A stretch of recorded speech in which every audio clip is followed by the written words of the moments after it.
All right, we're going to do a quick video tutorial on how to put together the Kitbot chassis. First, you're going to start with just the chassis base here, and you're going to put a drive motor on each side using the 6mm screws. That is the shortest ones that come with your kit. So you'll see they got the M3 6mm. You're going to put each chassis motor on, and then you're going to use the long Allen wrench that comes with the kit to tighten them through these outer holes, like so. Once you've got the chassis motors on, you're going to put a 10mm screw into this servo mount, and then you're going to mount it through the bottom with 10mm screws. Same thing for the battery mount here. You're going to make sure they're in this orientation with the screw side forward, and in this case, the short stubby bit of this, again, pointing forward. Next up, we're going to assemble the paddle and the linkage arms. So you're going to connect these with M8, or it's not M8, 8mm screws. And you're going to want to get them so that way they're tight, but they still can move freely. And you want to make sure that you have the servo arm connected in this orientation where the linkage is on the left side of the paddle, and then the servo arm is on the right with the pocket of the servo arm facing to the right as well. Now we've connected the paddle to the chassis via these paddle mounts. So there's two of them. They have a large hole at the bottom. You want that facing forward with the angled bit, allowing it to guide hexes in, and then the whole thing will be able to connect to the servo back here. Next, we need to prepare the servo for installation. If you haven't already, follow the tutorial for programming the flight controller and upload your first program. Then plug the servo into the S1 port. That'll spin it to its default orientation. Once the servo has been plugged in and set to its initial position, go ahead and put the plastic arm on, facing the opposite direction of the wire and barely above 180. It's slightly facing towards the logo side. From there, we can then place the servo arm onto here and drop it into the slot and put the cap on, and then we can test. I've now installed the servo cap with 6mm screws and paired a controller, and we can test with L1 to make sure that we get full motion on the paddle. Now, if we're having issues with the paddle over-centering and jamming, try loosening the screw that is being used as the hard stop here. You can loosen this to raise it, and that'll hopefully prevent that issue. You can also adjust that starting angle for the plastic arm of the servo. Next up, we're doing the intake towers. There should be two of them, one which a motor can mount to and one which a motor cannot mount to. For the motor one, put it in with 6mm screws, and then put two 24-tooth M3 gears with 10mm screws. They should be able to spin freely. And then one 48-tooth gear with a 20mm screw that should be included in your kit right here. And that should, again, be able to spin freely, but then stick out the other side pretty far. And then lastly, you'll do a 10mm screw for it's a rubber band mount up above the motor. And we're going to do the same rubber band mount screw on the other side. And those screws should be pointing, in this case, towards the motor side. And in this case, it would be the opposite. So they're mirror images from each other. Then install both towers using 6mm screws from the outside with the motor on the left side of the chassis. And then we can install the counter roller, which is the shortest of the 3 hex shafts that came with the kit, and then the rubber tubing in the 12-tooth hex gear. And what you'll do is you'll flip it over and you'll install it by just sort of wedging it in from the other side, which is just a bend and snap situation. And everything should spin freely. Next, we're going to do the rear towers. You're going to do your hang motor on one of these, and then you're going to put both of these on the rear of the robot, again with 6mm screws. Now with the rear towers mounted, we can go ahead and do the tower braces that go front to back on the robot. There are 2 of them. One has an extra couple holes. We're going to do that one first. That goes on the hang motor side, and then the other one will go on the intake motor side. Okay, when installing the left tower brace, do not install the bottom 2 screws. Those are going to be used to mount the brain later. Then we're going to grab the hexagonal cross brace here and install it between the 2 with, you're going to use 10mm screws for that. Okay, once you get this hexagonal cross brace on, you can then go ahead and mount your brain using 12mm screws. Make sure you put this power cable on before. It's a little bit of a pain to get to if you put the brain on before you connect this extension cable. And there will be a little bit of an air gap behind the brain. That is normal and will not affect robot performance. Okay, next we're going to grab one of the long hex shafts that came with the kit and place on it this hex collar with a 10mm screw, barely tightened in. You don't want to tighten all the way down and slide it on.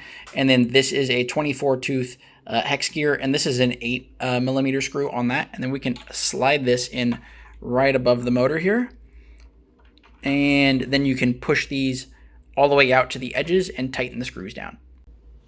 Now I've tightened the screws down, so this isn't going to go anywhere. Make sure you just get them snug. Don't over tighten them or it'll strip out the plastic. And then from there, we can go ahead and grab a 24 tooth D gear, and these are going to connect to the motor itself.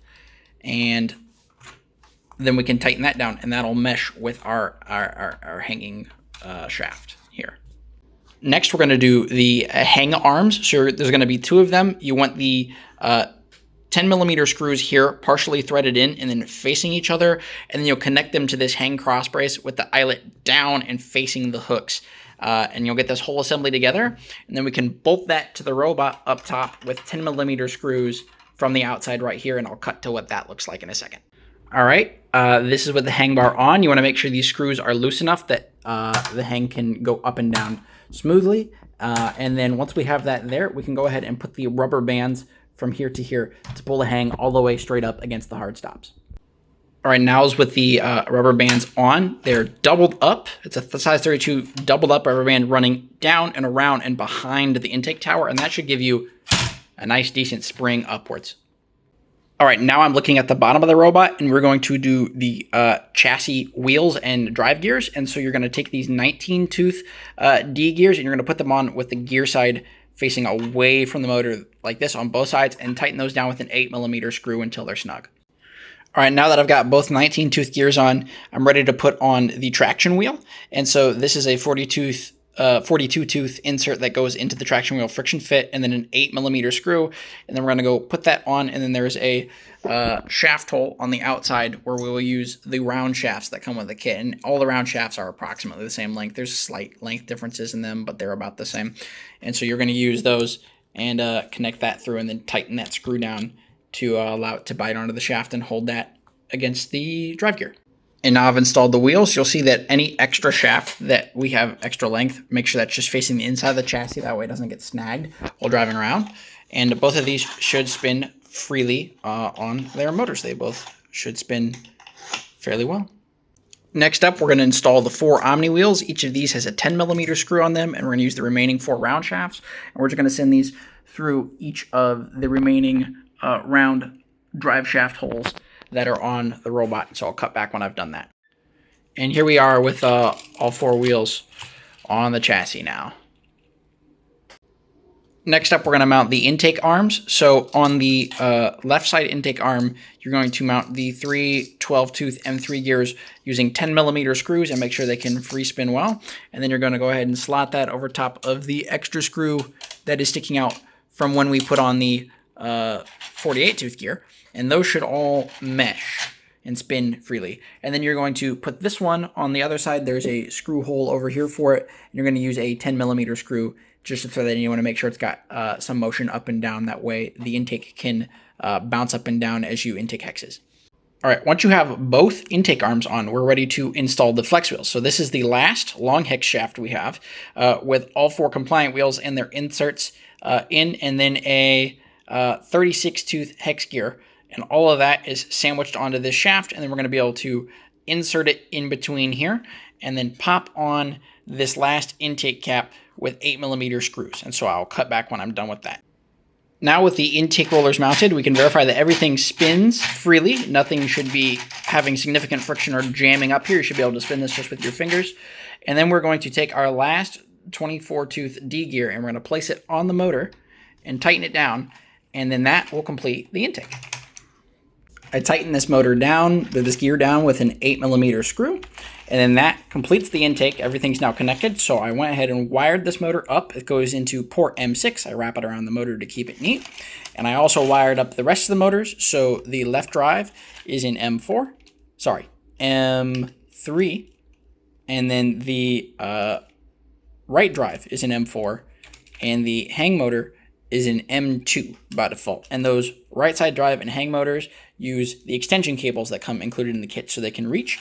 And once you've got everything plugged in, you can verify that all of the subsystems of the robot function. So intake on R1 and R2, the sticks for driving the robot forward and backward, and then L2 should spin the hang motor, and then L1 should actuate the paddle, which is plugged into S1 up top.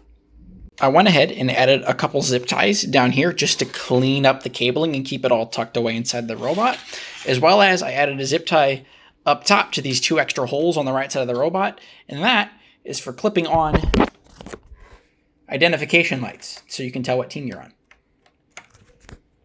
Lastly, we're going to connect string from this screw head up to the eyelet at the top of the robot. The string, we have nylon string that is included, and you can just do a simple double knot on each, and you'll want to cut it to make sure this length, it doesn't have a ton of slack from top to bottom.